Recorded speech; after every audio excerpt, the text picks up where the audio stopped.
Dalam usaha kita yang tak kenal lelah untuk mengejar kesuksesan, seringkali kita menemukan diri kita berjuang dengan fokus yang tak tergoyahkan. Namun, upaya ini tidak selalu menghasilkan apa yang kita inginkan. Yang menarik di sini, jawabannya tidak selalu berada dalam pengalaman manusia. Ada hukum paradoks yang disebut hukum efek terbalik, yang pertama kali dijelaskan oleh filsuf Aldous Huxley. Hukum ini menyatakan bahwa semakin keras kita mencoba dengan kehendak sadar untuk melakukan sesuatu, semakin kecil keberhasilan kita. Dan tampaknya, usaha dan upaya kadang-kadang bisa berbalik melawan kita. Contohlah permainan dart. Ketika Anda berfokus untuk mengenai sasaran, Anda mungkin mendapatkan anak panahnya malah menyimpang dari sasaran. Seolah-olah usaha Anda menjadi hambatan, justru menghalangi Anda untuk sukses. Semakin Anda mencoba, semakin Anda gagal. Atau pikirkanlah saat-saat Anda kesulitan untuk tidur di malam hari. Semakin keras Anda berusaha meraih dunia mimpi, semakin jauh ia terasa. Dalam momen-momen tersebut, Anda terjebak dalam cengkeraman hukum efek terbalik. Upaya sadar Anda untuk tidur menjadi alasan Anda tidak bisa tidur. Jadi, apa yang kita lewatkan? Bisa jadi bahwa kesuksesan tidak datang dari usaha yang lebih keras, tetapi dari melepaskan. Mungkin jalan sejati menuju kesuksesan tidak terletak pada usaha sadar kita, tetapi pada kemampuan kita untuk menyerah. Ketika kita menjelajahi hukum efek terbalik, kita menemukan kebenaran yang mendalam. Ketika kita melepaskan ketegangan dari keinginan sadar kita membuka diri untuk aliran kehidupan yang alami. Kita mengundang keberuntungan tak terduga dan kesuksesan spontan, dan kita menjadi lebih terhubung dengan peluang yang ditawarkan kehidupan. Itulah tempat di mana benih kesuksesan ditanam. Kita tidak berhenti bertindak, kita hanya bertindak dengan lebih mudah. Kita berhenti melawan arus kehidupan dan belajar untuk berenang mengikutinya.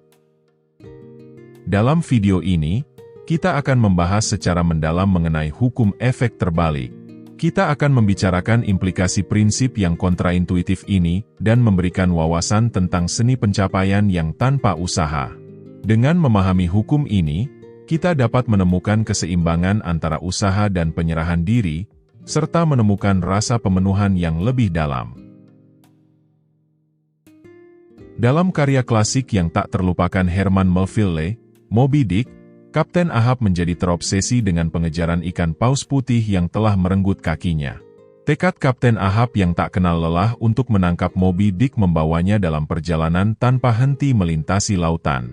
Namun, semakin keras dia berusaha menangkap paus putih itu, semakin dia terjebak dalam obsesinya sendiri.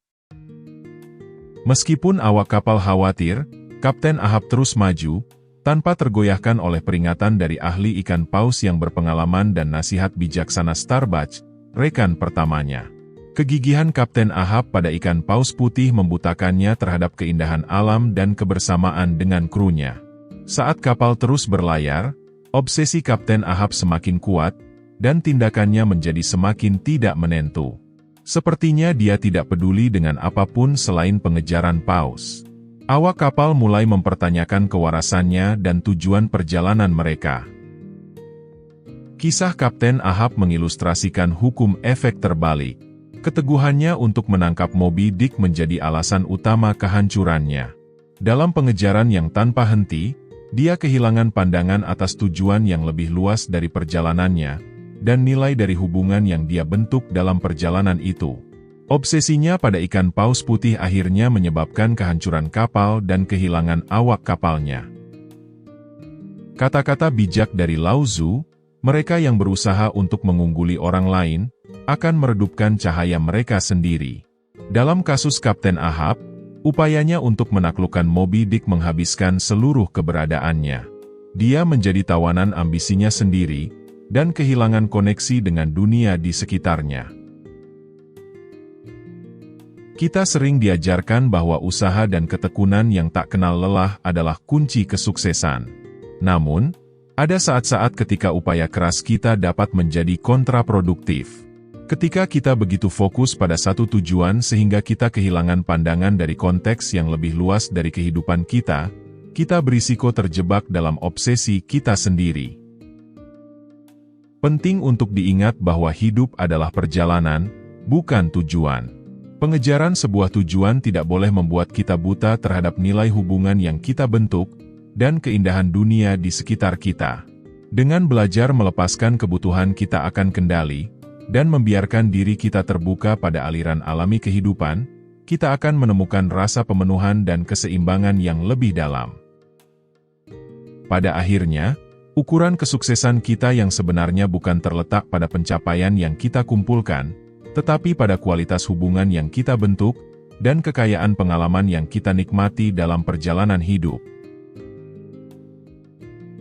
Konsep hukum efek terbalik telah dieksplorasi dalam berbagai konteks filosofis, dan oleh berbagai pemikir sepanjang sejarah. Epictetus, yang lahir sebagai budak di Roma kuno, menjadi seorang filsuf terkemuka yang ajarannya masih relevan hingga saat ini. Dalam karyanya, Epictetus membahas tentang kendali, dan dampaknya terhadap kesejahteraan mental kita.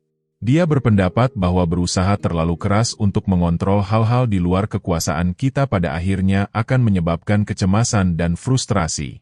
Epictetus mengatakan, manusia terganggu bukan karena sesuatu hal, tetapi oleh pandangan yang mereka ambil terhadap hal-hal tersebut. Dengan kata lain, bukan peristiwa itu sendiri yang menyebabkan kita terganggu, tetapi persepsi kita terhadap peristiwa tersebut. Epictetus mengajarkan kepada kita bahwa kunci untuk mencapai kedamaian batin dan pengendalian mental terletak pada menerima hal-hal yang tidak dapat kita ubah, dan fokus pada hal-hal yang bisa kita kendalikan. Ketika kita terlalu berusaha untuk mengontrol kondisi mental kita, tanpa disadari kita menciptakan ketegangan dalam diri kita yang memperkuat kecemasan kita. Ini seperti mencoba menahan air dalam genggaman tangan yang terkepal. Semakin kita mencengkeram, semakin banyak air yang mengalir di antara jari-jari kita. Contoh lainnya adalah ketika kita harus berbicara di depan umum. Bayangkan Anda diminta untuk memberikan pidato, dan Anda merasa gugup. Semakin Anda mencoba menekan kecemasan Anda, malah semakin kuat kecemasan itu. Semakin Anda fokus untuk tidak terbata-bata dalam berbicara, semakin mungkin Anda akan melakukannya. Epictetus akan menyarankan kita untuk mengalihkan fokus dari kegugupan kita, dan berkonsentrasi pada hal-hal yang bisa kita kendalikan. Seperti persiapan dan usaha yang kita lakukan dalam pidato kita. Dengan melakukannya, kita mengurangi ketegangan dalam diri kita dan membiarkan kemampuan alami kita mengalir. Hukum efek terbalik memberitahu kita bahwa ketika kita menolak pikiran atau perasaan tertentu, pikiran atau perasaan tersebut akan bertahan. Dengan mencoba menekannya, kita sebenarnya memperkuat kekuasaan mereka atas kita. Kunci untuk mengendalikan pikiran tidak terletak pada menolak atau menekan pikiran kita, tetapi pada menerima mereka dan fokus pada hal-hal yang bisa kita kendalikan. Dengan melakukannya, kita dapat mencapai keadaan keseimbangan mental, dan menemukan kedamaian dalam diri kita. Hukum efek terbalik mengingatkan kita bahwa jalan menuju pengendalian mental dan kesejahteraan tidak melalui perlawanan, tetapi melalui penerimaan dan fokus pada apa yang ada dalam kekuasaan kita. Dengan memahami prinsip ini, kita dapat mencapai rasa keseimbangan dan kedamaian batin yang lebih besar. Interaksi antara kreativitas dan kendali adalah keseimbangan yang halus dalam ranah pencarian seni. Seringkali terlihat bahwa kreativitas berkembang dalam kebebasan, bukan dalam pembatasan. Julia Cameron, dalam bukunya yang terkenal, Jalan Sang Seniman, mengungkapkan ini dengan indah. Terlalu sering, kita mencoba memaksa, menarik, menggarisbawahi, dan mengendalikan ide-ide kita daripada membiarkannya tumbuh secara organik. Proses kreatif adalah proses penyerahan, bukan kontrol. Misteri adalah inti dari kreativitas, dan kejutan. Kreativitas seperti aliran sungai, mengalir secara alami dan spontan. Ketika kita mencoba memaksakan kehendak kita padanya, kita mengganggu jalannya yang alami. Kita sering mendapati bahwa ide-ide kita paling mencerahkan seringkali muncul ketika kita paling tidak mengharapkannya, seperti saat sedang mandi dengan tenang, saat berjalan-jalan dengan damai di hutan, atau sesaat sebelum tidur. Pada saat-saat ini, ketika kita telah berhenti memikirkannya, ide-ide kreatif yang kita cari muncul tanpa diminta. Sumber-sumber kebijaksanaan kuno berbicara tentang fenomena ini. Taoisme mengajarkan bahwa melekat secara berlebihan pada hasil akhir seringkali mengarah pada sabotase diri. Kisah ilustratif dari teks Tao, Zhuangzi, menceritakan tentang seorang pemanah yang menembak dengan mudahnya selama latihan, tetapi gagal dalam sebuah turnamen ketika saat bersaing untuk memperebutkan hadiah. Kecemasan dan perhatian penuh dengan hasil menghambat kinerjanya. Ini adalah manifestasi dari hukum efek terbalik. Ketika kita terlalu fokus pada hasil, kecemasan dan keinginan kita untuk mengendalikan bisa merusak kemampuan kita untuk mencapainya. Dalam situasi seperti itu, tindakan yang terlalu peduli malah menciptakan ketegangan. Meskipun kita mampu melakukan tugas tersebut, rasa mendesak memegang kendali. Pikiran kita sibuk dengan masa depan, dan kita bahkan mungkin terjebak dalam refleksi atas kesalahan masa lalu. Dalam keadaan ini, kita tidak sepenuhnya hadir. Seseorang mungkin tertarik untuk berpikir bahwa dengan lebih mengkhawatirkan suatu tugas dan konsekuensinya, kita mendapatkan kendali yang lebih besar dan meningkatkan peluang kesuksesan. Namun, ini adalah sebuah kekeliruan. Semakin kita khawatir, semakin kita mencoba mengendalikan, semakin besar kemungkinan kinerja kita akan terganggu.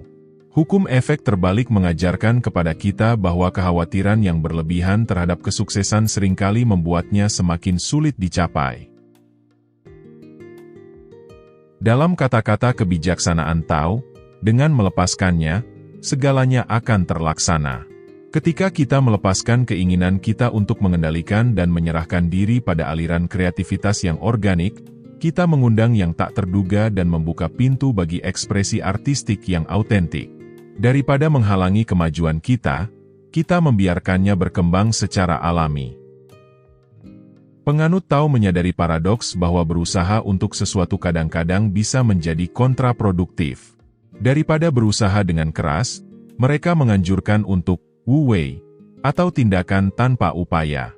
Konsep Wu Wei erat kaitannya dengan keadaan kinerja optimal, yang juga dikenal sebagai berada dalam zona, di mana seseorang melakukan tugas dengan mudah, dan unggul dalam aktivitas mereka. Ketika kita mempelajari keadaan tindakan tanpa upaya atau berada dalam zona, kita menemukan bahwa itu ditandai dengan ketiadaan pikiran logis tentang masa depan. Meskipun Wu Wei dapat membuahkan hasil tersebut bukanlah fokus utama. Meskipun hasil yang diinginkan mungkin ada di pikiran kita, perhatian kita sepenuhnya terserap dalam tugas yang sedang dijalani. Tugas tersebut bukan lagi sekadar tugas, tetapi seperti pianis yang menyatu dengan musiknya, seperti penulis masuk ke dalam novel, dan pemain sepak bola yang menjadi permainannya. Dengan tidak adanya kekhawatiran tentang pencapaian masa depan, atau penyesalan tentang kegagalan masa lalu, kinerja seseorang tidak terganggu oleh pemikiran-pemikiran tersebut, dan kinerjanya akan meningkat. Kita bisa berpendapat bahwa ketika kita tidak peduli dengan hasil, maka hasil secara alami akan mengikuti. Hambatan mental dan fisik yang kita bangun untuk diri kita sendiri sebagai akibat dari peduli terhadap hasil menghilang, mereka tidak lagi menghambat tindakan yang murni dan responsif ini. Ambil contoh mengemudi mobil. Untuk mengemudi dengan aman dan efektif, kita harus responsif terhadap lingkungan sekitar kita. Setiap situasi yang muncul di jalan adalah unik, spesifik untuk momen tertentu. Tentu, ada pola-pola dan generalisasi yang dapat diidentifikasi, tetapi ketika kita mempertimbangkan detail yang lebih halus, kita menemukan bahwa apa yang terjadi di sebuah jalan, kehadiran mobil, orang-orang di dalam mobil tersebut, pikiran dan reaksi mereka, adalah sebuah simfoni yang unik dan belum pernah terjadi sebelumnya, yang tidak dapat diprediksi secara kognitif. Kita harus mengandalkan keterampilan mengemudi kita, dan kemampuan kita untuk merespons dengan tepat terhadap apapun yang terjadi di sekitar kita.